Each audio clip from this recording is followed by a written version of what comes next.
Hello my dear students, कैसे हो आप लोग। Welcome to our YouTube channel aspire academy.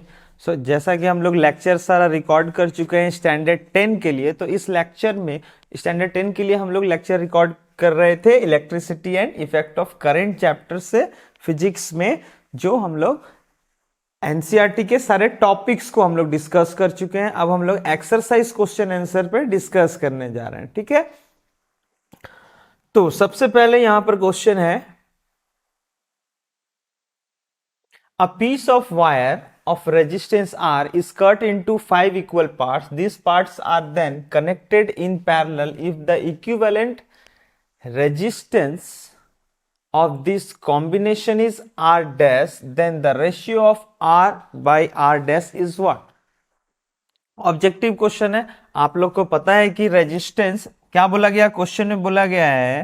पहले हम लोग क्वेश्चंस को समझ लेते हैं। क्वेश्चन में बोला जा रहा है कि कोई एक वायर है जिसकी टोटल रेजिस्टेंस R है, ठीक है। अब इस वायर को हम लोग 5 इक्वल पार्ट्स में डिवाइड किए।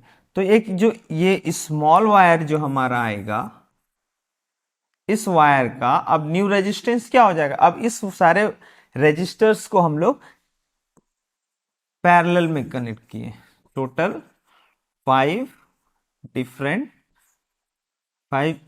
इक्वल रेजिस्टर्स को, ठीक है।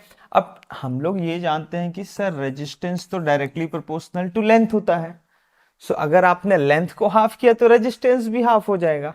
अगर आपने लेंथ को 5 टाइम्स डिक्रीज किया, if it is L by 5, total length of wire is L, then small जो 5 पार्ट्स में डिवाइड किए हैं उसका लेंथ कितना हो जाएगा, L by 5। मीन्स अब जो न्यू रेजिस्टेंस हमारा होगा इस सिंगल रजिस्टर का, वो हो जाएगा R by 5, ठीक है। सो आपसे पूछा जा रहा है कि एक सिंगल वायर को अगर आप 5 इक्वल पार्ट्स में कट कर दो और फिर उसे इफ द इक्वल उसे हम लोग कनेक्ट करते हैं, then parts are then connected in parallel, तब जो इक्विवेलेंट रेजिस्टेंस R डैश आएगा तो उसके according R by R dash की वैल्यू क्या होगी। सो अगर ये हम लोग देखें कि एक सिंगल पार्ट का रेजिस्टेंस R बाई 5 है सिंगल का, तो R by 5 R by 5 R by 5, सो सारे रजिस्टर्स हो गए R बाई 5, ठीक है। तो R डैश क्या हो जाएगा हमारा, R डैश अब पैरेलल में है, so 1 by R dash is equal to 1 by R by 5। अच्छा, पैरेलल में एक शॉर्टकट मेथड भी मैंने बताया है, लेक्चर में डिस्कस भी किए हम लोग, कि अगर आपका आइडेंटिकल रेजिस्टर्स है और n टाइम्स है, n टाइम्स आइडेंटिकल रेजिस्टेंस को अगर आप पैरेलल में कनेक्ट कर दो तो इसका टोटल रेजिस्टेंस जो होगा R इक्विवेलेंट, वो सिंपल, अगर ये सारे आइडेंटिकल है, आइडेंटिकल रेजिस्टर, तो टोटल रेजिस्टेंस कितना हो जाएगा, simple R resistance of each resistor divided by number of resistors, resistance of each resistor divided by number of resistors करते हैं। तो हम लोग यहाँ पर R डैश अगर बात करें तो resistance of each resistor is R by 5, then how many resistors are there, तो 5 resistors are there, so by n that is 5। So क्या आ गया हमारा R बाई 25। तो उसके अकॉर्डिंग हम लोग रेशियो अगर चेक करें, so it is R by R dash is equal to R by 25। Okay, क्या आ गया ये 25 बाई 1, क्योंकि ये जो R है वो कैंसिल आउट हो गया। सो हमारा आंसर हो जाएगा D। ओके, चलिए नेक्स्ट क्वेश्चन देखते हैं। क्लियर है, आई होप आप लोगों को क्लियर हो। Which of the following terms does not represent electrical power in a circuit? Means ये जो 4 ऑप्शंस आपको दिए गए हैं, ये टोटल 4 ऑप्शंस में से कौन सा पावर से रिलेटेड नहीं है। सॉरी पावर को रिप्रेजेंट नहीं कर रहा। तो हम लोग जानते हैं power is equal to I square into R होता है formula, power is equal to V I होता है formula, potential into current, power is equal to V square by R, ये तीनों रिप्रेजेंट करते हैं पावर को। तो बच गया कौन, बच गया हमारा आई आर स्क्वायर। तो which of the following terms does not represent, तो नॉट में तो यही है, so B is our answer. Okay next, an electric bulb is rated 220 volt and 100 watt when it is operated on 110 volt, then power consumed will be। देखो मैंने आप lecture में discuss हम लोग क्या किए थे, हम लोग ये किए थे कि एक रेटेड वोल्टेज होता है और रेटेड पावर होता है और एक सप्लाई वोल्टेज और पावर कंज्यूम होता है। ठीक है, रेटेड जो भी आप इलेक्ट्रिकल इक्विपमेंट्स अप्लायंस लाते हो, इलेक्ट्रिक बल्ब है, तो उसमें जो लिखा हुआ होता है मींस उससे ऑपरेट करने का मैक्सिमम इफिशियंसी ये ऑपरेट करने से इस रेट पे देगा। तो हम लोग यहां पर देखते हैं कि इस बल्ब का रेटेड वोल्टेज कितना गिवन है, 220 वोल्ट। रेटेड पावर कितना है, तो ये 100 वॉट। ठीक है, और हम लोग ये भी डिस्कस किए थे कि जब भी आप लोग को रेटेड पावर और रेटेड वोल्टेज दिया होगा तो सबसे पहला हमारा काम होगा रेजिस्टेंस निकालना। So P is equal to V square by R के अकॉर्डिंग अगर हम लोग रिलेशन लेते हैं, so R is equal to V square by P. ठीक है, वी स्क्वायर, अभी हम लोग यहाँ पे वैल्यू अगर पुट करते हैं तो हमारा रेजिस्टेंस आता है 220 स्क्वायर बाई पी, पी हो गया 100। ठीक है, ये हो गया रेजिस्टेंस। अभी इसे हम लोग इसी फॉर्म में छोड़ देते हैं। ठीक है, 220 स्क्वायर इंटू सॉरी बाई 100। अब यहां पे क्या बोला गया है, अगर हम लोग when it is operate on 110 volt means इस बल्ब को हम लोग ऑपरेट करेंगे, हमारा ये हो गया सप्लाई। अब आपका रेटेड जो भी था उससे हमें मतलब नहीं है, हम लोग कितना सप्लाई दे सकते हैं, तो हम लोग यहां पर दे रहे हैं 110 वोल्ट सप्लाई दे रहे हैं।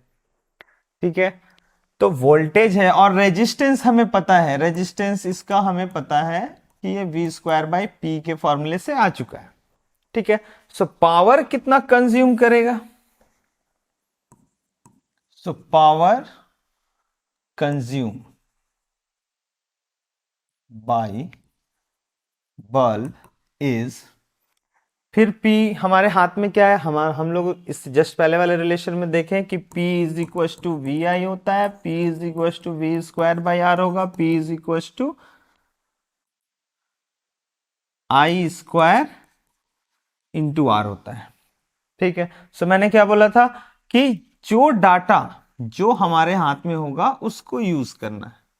तो हमारे हाथ में अभी फिलहाल पोटेंशियल है और रेजिस्टेंस है, तो पोटेंशियल और रेजिस्टेंस वाला रिलेशन जो है उसे यूज करेंगे। ठीक है, तो ये हुआ, हम लोग फॉर्मूला का सिलेक्शन तो कर लिए। ओके, अब पावर कंज्यूम ये हो गया वी स्क्वायर बाई आर। अब ये V कौन सा V है, ये पोटेंशियल कौन सा है, तो ये है सप्लाई वोल्टेज। तो यहां पर आप लोग लिखोगे, यहां लिख लेना, पहले ही गिवन में लिख लेना सप्लाई वोल्टेज 110 वोल्ट। तो दो तरह का वोल्टेज है, एक रेटेड वोल्टेज है, एक सप्लाई वोल्टेज। ठीक है, तो यहां पर हमारा पोटेंशियल हो जाएगा, V का वैल्यू हम लोग पुट करते हैं इस बल्ब में, सॉरी इस इक्वेशन में,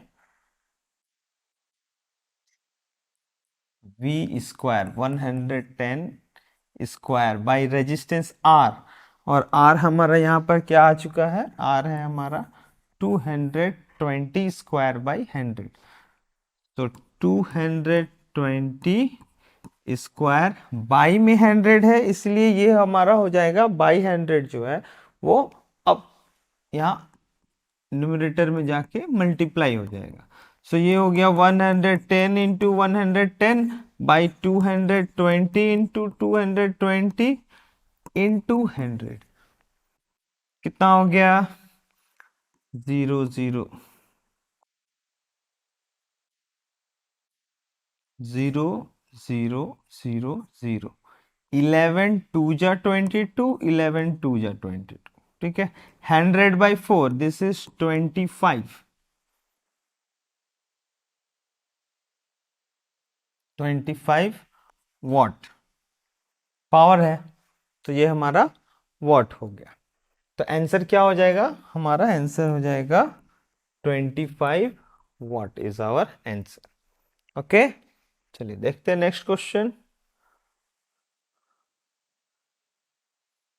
Two conductive wires of the same material and of equal length and equal diameter are first connected in series and then parallel in a circuit across the same potential difference. The ratio of heat produced in series and parallel combination would be।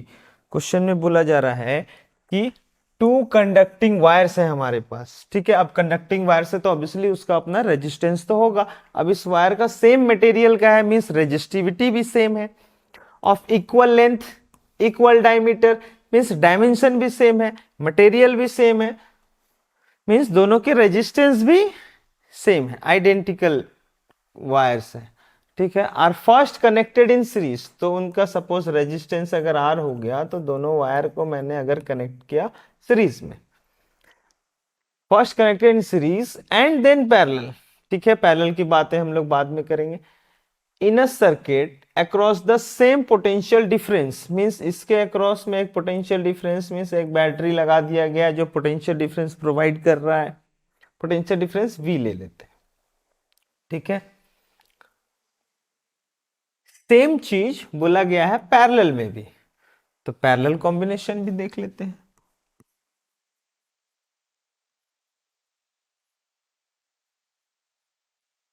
ये हो गया हमारा parallel combination, resistance R, supply voltage V।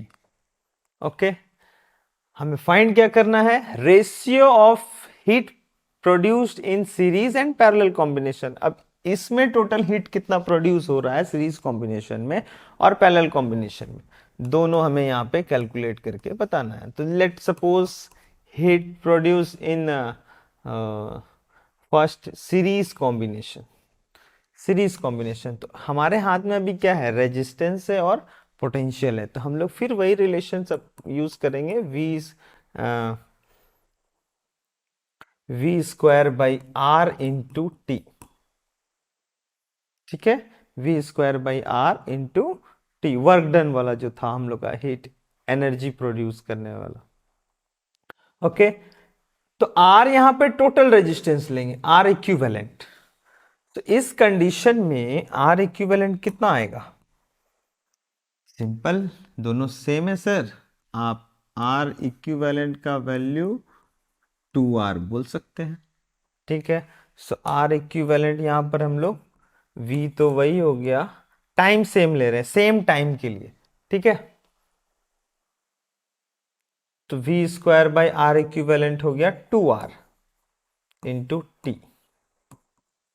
Heat produce in series combination, this our equation 1। Parallel combination, तो पहले resistance, total resistance निकाल लें इन parallel combination में, तो आइडेंटिकल है, R/2 हो जाएगा। यहां पर हमारा जो हीट प्रोड्यूस होगा इन पैरेलल कॉम्बिनेशन V²/R, R हो गया यहां पर R/2, तो 2 ऊपर चला जाएगा, 2V²/R, 2V²/R,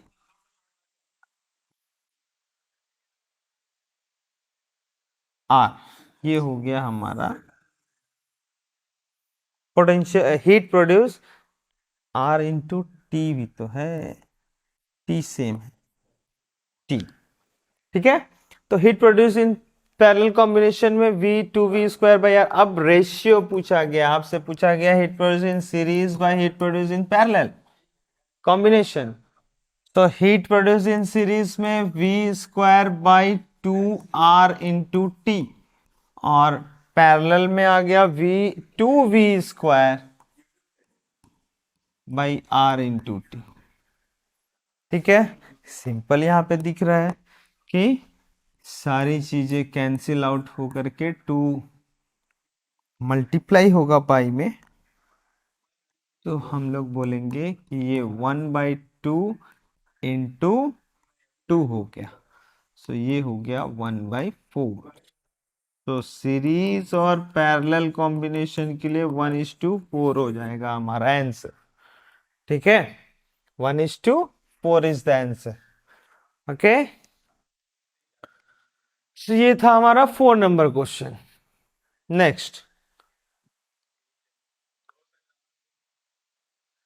how is a voltmeter connected in the circuit to measure the potential difference between two points?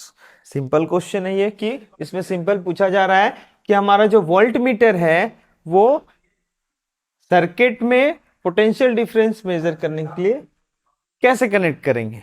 तो सिंपल है कि आप लोग को पता ही है कि अगर कोई वायर है और conducting wire having resistance R, इसके अक्रॉस में हम लोग सप्लाई वोल्टेज दिए, या फिर मान लीजिए और कोई एक और वायर है, कनेक्ट है दोनों सीरीज से, सप्लाई वोल्टेज यहां पर V दे रहे हैं, और अब हमें पोटेंशियल मेजर करना है A B C में, A और B के बीच में। तो A पॉइंट पे कितना पोटेंशियल होगा, B पॉइंट पे कितना पोटेंशियल होगा, दोनों का डिफरेंस बताएगा हमारा वोल्टमीटर। सो वोल्टमीटर कैसे कनेक्ट हो गया, वोल्टमीटर पैरेलल में कनेक्ट हो गया। तो हम लोग आंसर क्या लिखेंगे, how is a voltmeter connected in the circuit. So voltmeter connected in the circuit to measure the potential difference between 2 points in parallel. In parallel.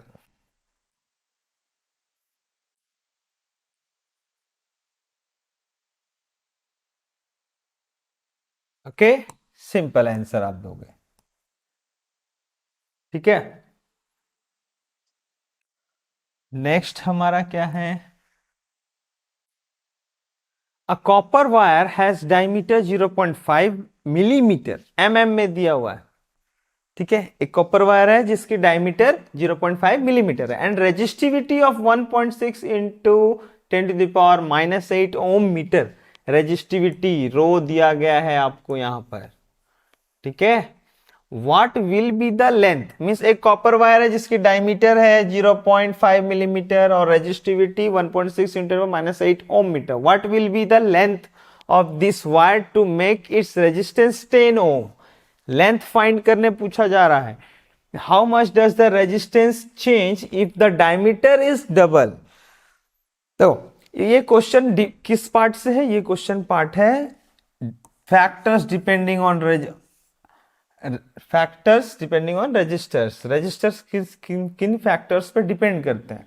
सो हम लोग जानते हैं कि resistors of any resistor length के directly proportional है और cross section area के inversely proportional है। ठीक है, उसके अकॉर्डिंग रेजिस्टेंस की बात करें तो R is equal to rho L by A आता है, जहां पे लेंथ भी मीटर में है और एरिया भी मीटर में। तो यहां पर हमें किसी भी वायर का रेजिस्टेंस अगर फाइंड करना है तो रेजिस्टिविटी होना चाहिए, लेंथ होना चाहिए और एरिया होना चाहिए। फिलहाल हमें एरिया फाइंड करना होगा, क्योंकि हमारे पास एक कॉपर वायर है जिसकी डायमीटर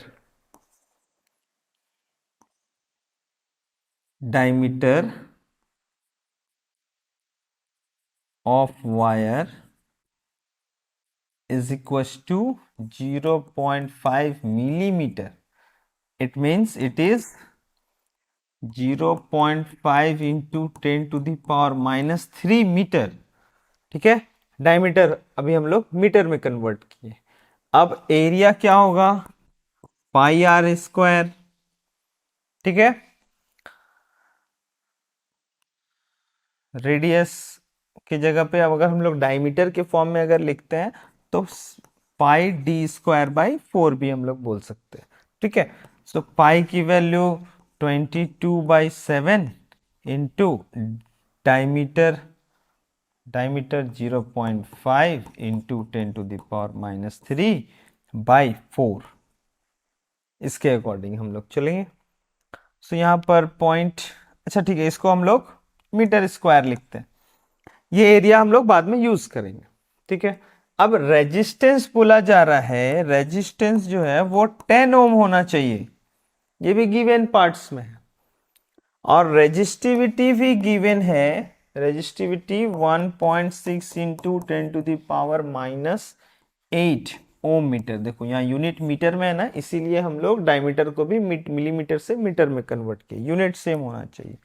ठीक है, अब यहां पर हम लोग रेजिस्टेंस के अकॉर्डिंग लेंथ मेजर करेंगे। तो यहां पर बोला गया है if R is equal to, since R is equal to rho L by A, then L is equal to what, resistance into area by resistivity. ठीक है, रेजिस्टेंस 10 ओम बोला गया है, एरिया हम लोग कैलकुलेट कर रहे थे, कितना आ रहा है 22/7 पाई डी स्क्वायर बाय 4 के अकॉर्डिंग 22/7 इंटू 0.5 इंटू 10⁻⁻3, सॉरी ये डी स्क्वायर है तो इसका होल स्क्वायर हो जाएगा। ठीक है, डी स्क्वायर, तो एक बार और इसे हम लोग लिख देते हैं। देखो कैलकुलेशन जितना सिंपल करोगे ना उतना ज्यादा अच्छा है। ठीक है, बाई 4 बाई, यहां पर एक चीज और देखो, यहां पर रेजिस्टिविटी भी है। सो हम लोग रेजिस्टेंस ले लिए, एरिया ले लिए, अब रेजिस्टिविटी रो की वैल्यू कितनी होगी, रो रेजिस्टिविटी 1.6 इंटू 10⁻⁻8, 1.6 इंटू 10⁻⁻8। ठीक है, अब इसे हम लोग कैलकुलेट कर लेते हैं। पॉइंट हटाए बाई 10, यहां भी पॉइंट हटा बाई 10, तो ये एक 10 और 10 कैंसिल, 10⁻⁻8 वो बाद में हम लोग देखते हैं, पहले यहाँ हम लोग ये पॉइंट हटाएंगे, एक और पॉइंट यहाँ से हटाएं 1.6 में से, तो हमारा एक और 10 इधर आ गया, 10 इंटू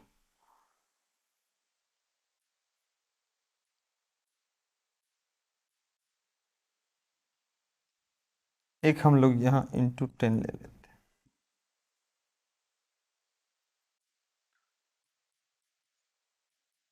ठीक है, पॉइंट हटा, एक इंटू 10 हो गया। ना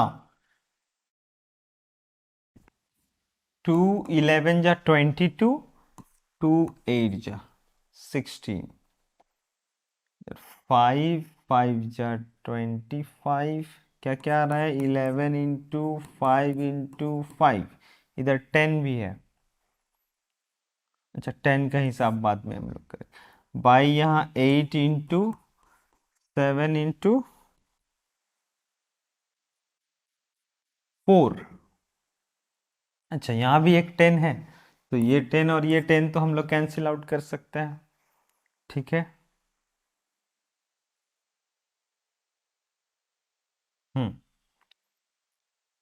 इनटू, अब 10 का हिसाब किया जाए, यहां पर 10 टू द पावर कितना बच गया, -3 और -3, तो 10 टू द पावर -3 प्लस है, तो प्लस माइनस माइनस करेंगे, सेम -3, बट यहां पर ये जो 10 टू द पावर -8 है अब जाएगा तो ये +8 हो जाएगा। ठीक है, +8 हो गया 10 to the power,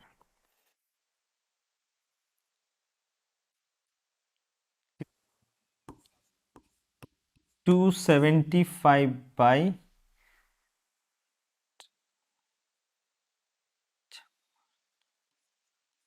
224 into 10 to the power 2, means 100, -3 -3 -6 +8। इसे अगर आप 224 की जगह 275, एक अप्रोक्सीमेट मैं बता रहा हूं, ठीक है, क्योंकि कैलकुलेशन इसे हम लोग डिवाइड करेंगे तो पॉइंट में आएगा। 275/224 को अगर आप 225 ही मान ले, अगर हम लोग इंटू 100 हो जाए, तो इसे अगर हम लोग कैलकुलेट करेंगे तो ये हमारा 25 9 जा 25 4 जा, ठीक।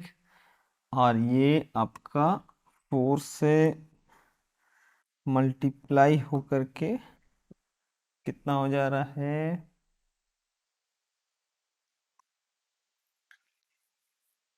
75, 300, 8, 1100, 1100/9, ठीक है। सो इसे फिर हम लोग कैलकुलेट करेंगे तो अप्रोक्सीमेटली इतना मीटर देगा। अप्रोक्सीमेटली 1100/9 हम लोग बोल सकते हैं, इतना मीटर में हमारा लेंथ निकल गया,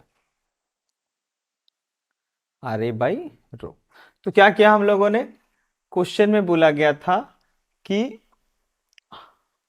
what will be the length of this wire to make its resistance 10 ohm. तो रेजिस्टेंस जब आप 10 ओम लेते हो तो लेंथ की वैल्यू क्या होगी, तो R = ρl/A। यहां से हम लोग लेंथ RA/ρ करेंगे। एरिया फाइंड करने के लिए हमें डायमीटर गिवन था, कितना, 0.5 मिलीमीटर। मिलीमीटर को हम लोग मीटर में कन्वर्ट किए तो 10⁻³ हुआ। एरिया πr² होता है, डायमीटर के फॉर्म में πd²/4 लिख सकते हैं। उसके अकॉर्डिंग फिर हम लोग पुट किए वैल्यू।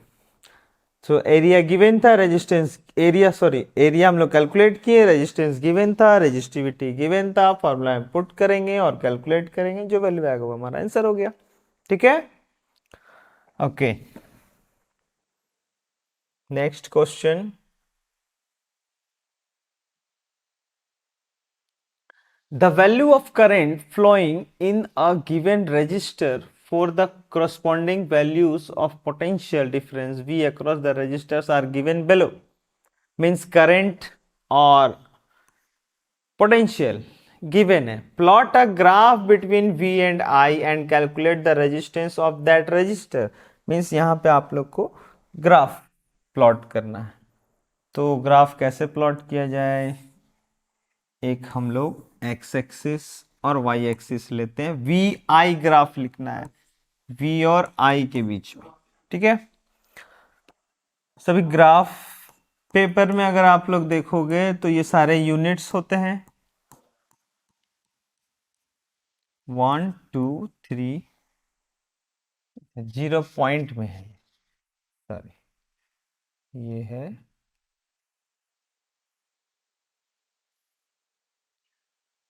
एक सेकेंड, यूनिट हम लोग बनाते हैं। देखो डाटा बहुत स्मॉल है, ये 0.5 1, तो डिफरेंस 0.5 का है, इसीलिए हम लोग स्मॉल में यहाँ पर 0.5 1 1.5 2 2.5 3 3.5 4 तक लिखते हैं, ठीक है। अब पोटेंशियल वाला जो हमारा यूनिट होगा, इसमें हम लोग ग्राफ में लिखना होगा स्केल, स्केल हम लोग लिखते हैं। सो जो I के लिए है हमारा 1 unit is equal to 0.5 ampere, ठीक है, I के लिए। और करंट के लिए 1 यूनिट, ये स्केल जो होगा ये हमारा x एक्सिस के लिए होगा, ठीक है, और y एक्सिस के लिए होगा 1 यूनिट। यहाँ पे 1.6 3.4 6.7 13 तक जा रहा है, तो आप ग्राफ पेपर में 1 2 3 4 5 6 7 8 13 तक ले लेना, ठीक है। अब इसमें हमारा 1 यूनिट कितना दिया हमने, 1.0 वोल्ट। ये हमारा स्केल हो गया ग्राफ पेपर का, ये मेंशन करना बहुत जरूरी है कार्टेशियन प्लेन में जो ग्राफ पेपर होगा हमारा। अब हम लोग वैल्यूज में देखते हैं, तो हमारा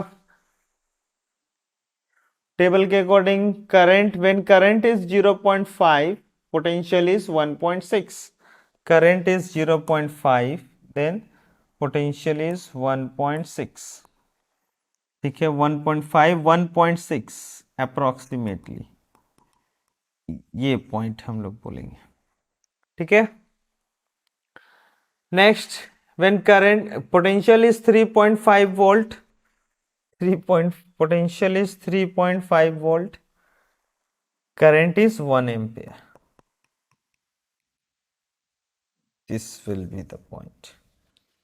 Next, when current is 2 ampere, potential is 6.7, 6.7 approximately here. Current is 2 ampere. Okay. Next, when current is 3 ampere, potential is 10.2. Let's approx 10.2 is here. 8 के बाद 9 10 हम लोग मूव करेंगे तो ये 8 9 10 जाएंगे, 11 12 13।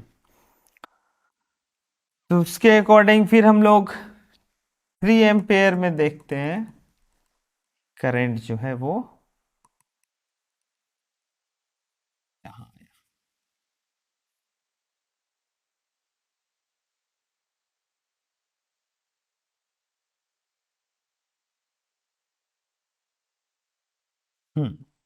ठीक है, तो ये सारे पॉइंट्स को जब हम लोग कंबाइन करते हैं, पॉइंट्स को जब कंबाइन करोगे ना, तो एक स्ट्रेट लाइन फॉर्म करेगा।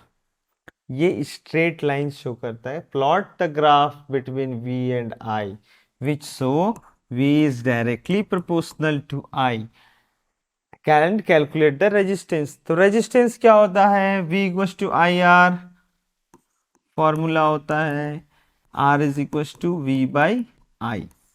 देखो, आप किसी भी पॉइंट पे v बाई आई करोगे तो आपको कांस्टेंट रेजिस्टेंस मिलेगा। ठीक है, सपोज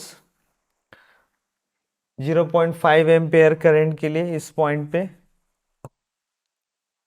रेजिस्टेंस कितना, रेजिस्टेंस ही फाइंड करने बोला गया है, v बाई 1.6 बाई 0.5,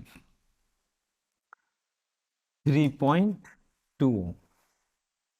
अब ग्राफ के अकॉर्डिंग, ये तो डाटा ग्राफ में जो डाटा था किसी भी पॉइंट पे आप रेशियो डिवाइड कर दिए, बट ग्राफ के अकॉर्डिंग ये भी आप लोगों को बताया गया है कि जो एंगल ये फॉर्म कर रहा होगा, सो आप किसी भी पॉइंट से आप ट्रायंगल एक लेते हो, तो इस ट्रायंगल के अकॉर्डिंग ये जो एंगल थीटा फॉर्म किया, जो हमारा ग्राफ था, ये जो थीटा फॉर्म कर गया आई एक्सिस के साथ, ये आर जो होता है वो तो टेन थीटा होता है, परपेंडिकुलर बाय बेस, और परपेंडिकुलर वी है, बेस परपेंडिकुलर पोटेंशियल, बेस हमारा करंट, इसीलिए मैंने वी बाई आई यूज किया।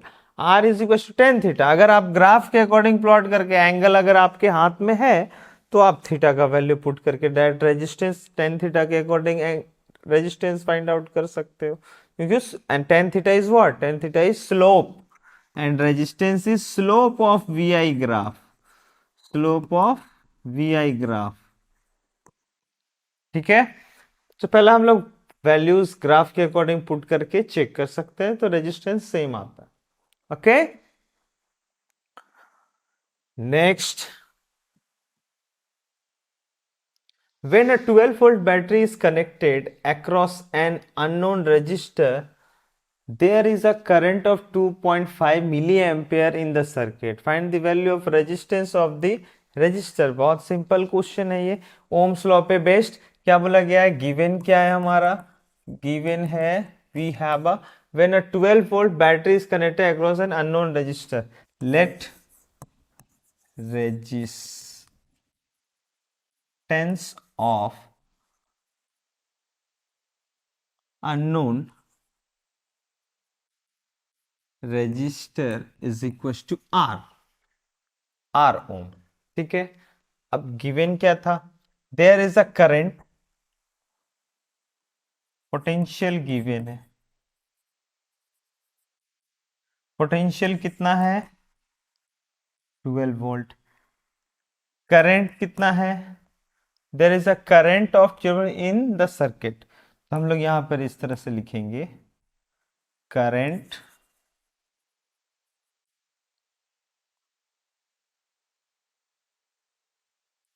Flow in the circuit, circuit को शॉर्ट में ऐसे भी हम लोग लिखते हैं, बाकी circuit is equals to 2.5 milliampere, means 2.5 into 10 to the power minus 3 ampere की होगा। ठीक है, करंट। अब सिंपल सी बात है कि अगर हमारे पास कोई सर्किट है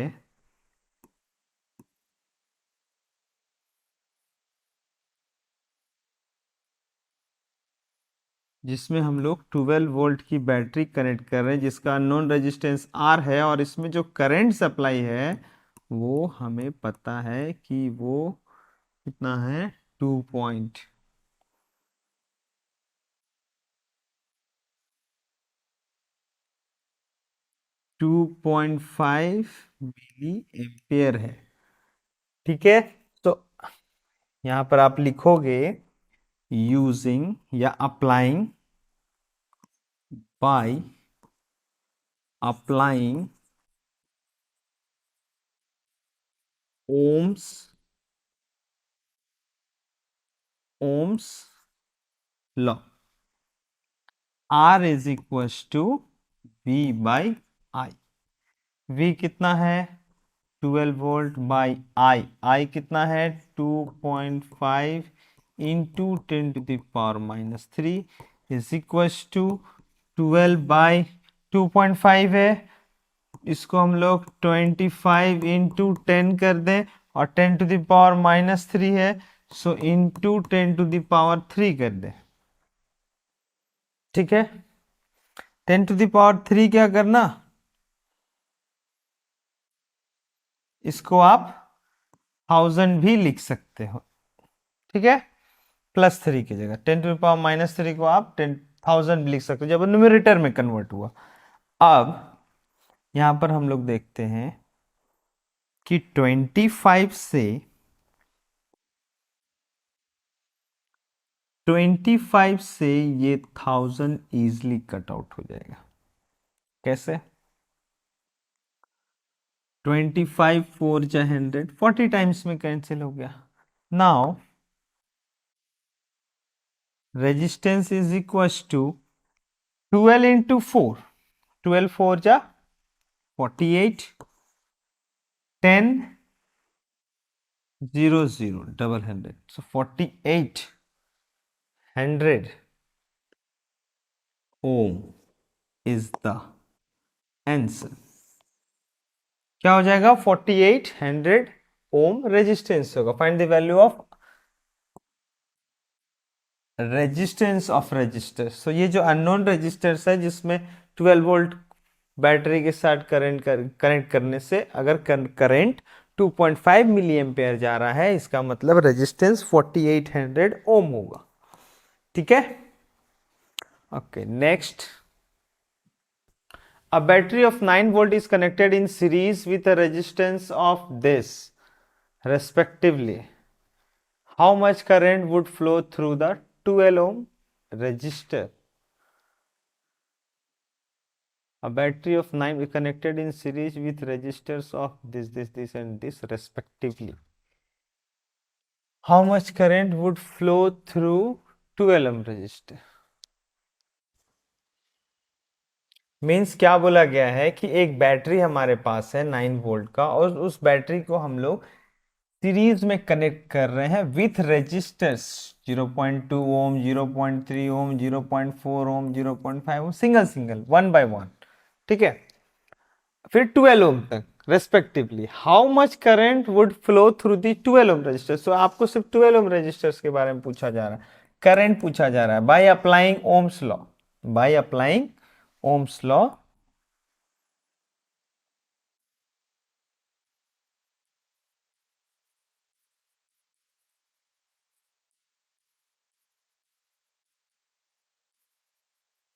law I is equal to V by R, V by R. V है हमारा 9 वोल्ट और R है हमारा 12 ओम। तो 3 3 जा 9, 3 4 जा 12, 0.75 ampere current will flow through the conductor 12 ohm resistor. 12 ohm resistor में 0.75 एम्पियर करंट फ्लो करेगा। Okay, in how many 176 ohm resistors in parallel are required to carry 5 ampere on a 220 volt line। Means पूछा जा रहा है कि 170 sorry पूछा जा रहा है 176 ओम का कितना रेजिस्टर्स हमें रिक्वायर्ड होगा in parallel, in parallel are required to carry 5 ampere on a 220 volts line, supply line। means हम आइडेंटिकल रेजिस्टर्स है और सारे पैरेलल से। सर्किट में पहले हम लोग समझ लेते हैं फिर सॉल्व करेंगे, ठीक है। मान लीजिए n टाइम्स ऑफ रेजिस्टर्स है, n रेजिस्टर्स n टाइम्स, ठीक है। पैरेलल में सब कनेक्टेड है और इसे कनेक्ट किया गया, किससे कनेक्ट किया, parallel required to carry 5 ampere on a 200, जो वोल्टेज सप्लाई दिए हैं वो 220 वोल्ट और उसमें जो करंट आपका फ्लो करेगा वो हो जाएगा 5 एम्पेयर, ठीक है। ये बोला गया है तो 1 रेजिस्टेंस भी दिया हुआ 176 ओम रेजिस्टेंस होना चाहिए इच का। तो n कितना होगा, ये n आपसे पूछा जा रहा है, कितना नंबर ऑफ रेजिस्टर्स आप यूज करोगे, ठीक है। देखो कैसे सॉल्व करना है। सबसे पहले let n number of resistors are required, ठीक है। मान लीजिए n number of resistor, then total resistance क्या हो जाएगा, टोटल रेजिस्टेंस क्या बोला था मैंने, अगर आइडेंटिकल है तो R बाई एन पैरेलल में, so it is R by N. अब क्या हो गया, हमारा गिवन में था करंट सप्लाई वोल्टेज, हम लोग पोटेंशियल बोल सकते हैं, पोटेंशियल यूज करेंगे, ठीक है। पोटेंशियल हमारा हो गया 220 वोल्ट और करंट हो गया, करंट 5 एम्पियर, ठीक है।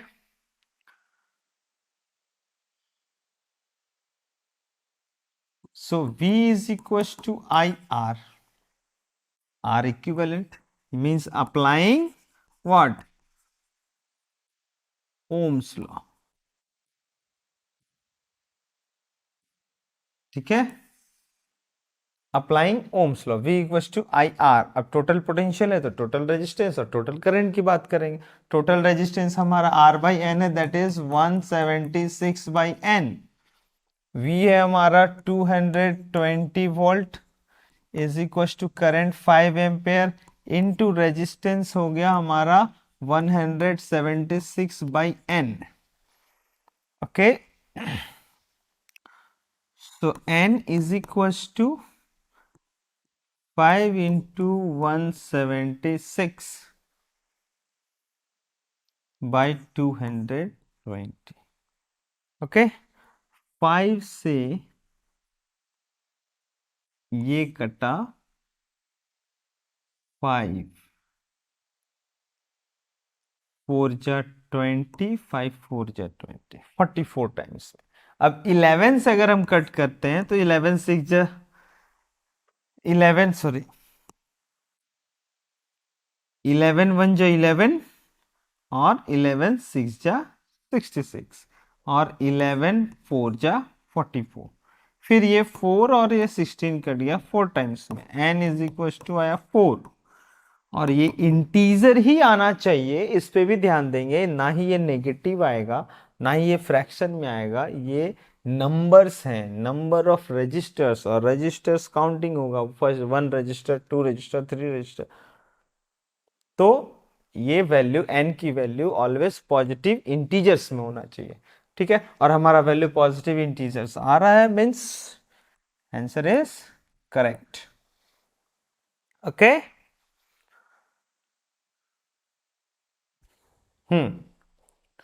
सब मिलते हैं फिर हम लोग नेक्स्ट लेक्चर में। इस लेक्चर में हम लोगों ने हाफ क्वेश्चंस को कवर किया है, नेक्स्ट लेक्चर में आप लोगों को अदर बाकी पार्ट्स के क्वेश्चंस के सॉल्यूशंस मिल जाएंगे। Okay, so all the best, see you in next lecture, bye bye.